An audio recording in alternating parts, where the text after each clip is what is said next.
अनुसूचित जाती जमातीच्या लोकांवर धनदांडग्याकडून अन्याय केला जात आहे. त्यांच्यावर ॲट्रॉसिटी ॲक्टप्रमाणे गुन्हा दाखल का झाला नाही, तसेच गुन्हा दाखल करण्याऐवजी पोलीस अदखलपात्र म्हणून नोंद घेतातच कशी याची चौकशी करण्यात येऊन संबंधितावर योग्य ती कारवाई करण्यात यावी. या मागणीसाठी जिल्हाधिकारी कार्यालयासमोर दलित महासंघाच्या वतीने लक्षवेधी आंदोलनाच्या माध्यमातून मागणी करण्यात आली आहे.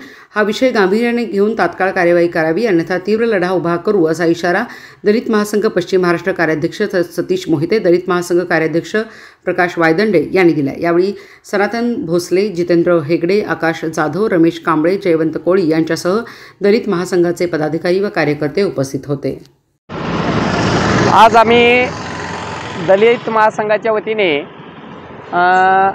जिल्हाधिकारी कार्यालय सांगली येथे बेमुदत धरणे आंदोलनात बसलो आहे की याचे कारण असे की महाराष्ट्रामध्ये दलितांवरती वाढत चाललेले अत्याचार जे आहेत ते पाहता आज ही दलित आणि मागासवर्गीयांना स्वातंत्र्य नाही असं दिसते. यात प्रामुख्याने आघाडीवर सांगली जिल्हा आहे असं म्हणण्यास काही हरकत नाही. सांगली जिल्ह्यामध्ये खडकलक्ष्मी समाजाची काही समाजकंटक आणि धनदांडगे यांनी, सूर्यवंशी यांनी जमिनी परस्पर त्यांची कुठलीही संमती न घेता जमीन परस्पर हडप केलेली. तसेच अजय पाटील आणि रवींद्र पाटील यांनी मागासवर्गीय लोकांना विविध ठिकाणी मारहाण केली आहे. यांच्यावरती अट्रॉसिटीसारखा गुन्हा दाखल नाही. अजय पाटील याच्यावरती मारहाण करून, एका मागासवर्गीयाला मारहाण करून, बेदम मारहाण करून त्याच्यावरती अट्रॉसिटीसारखा गुन्हा दाखल नाही. या विविध 3 प्रकारचे विषय घेऊन आज आम्ही खडकलक्ष्मीच्या खडकलक्ष्मीचं रूप आहे त्या खडकलक्ष्मीच्या जमीन हडप केली त्यांच्या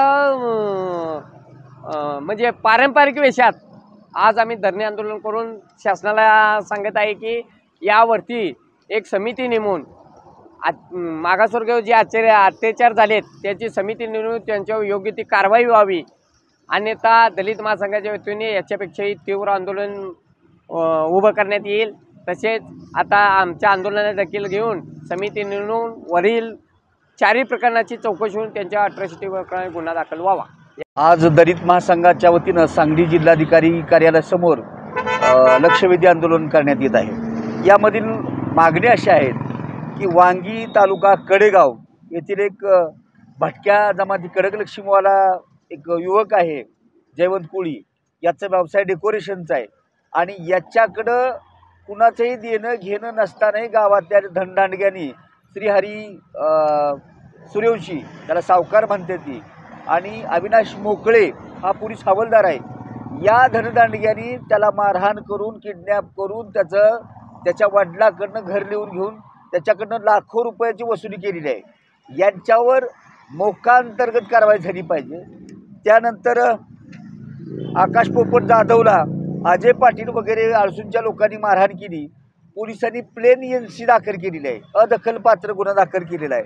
तसेच रमेश राजाराम कांबळे, कोळे तालुका वाळवा, यालाही त्या गावच्या उपसरपंच आणि त्याच्या भावानं मारहाण केली.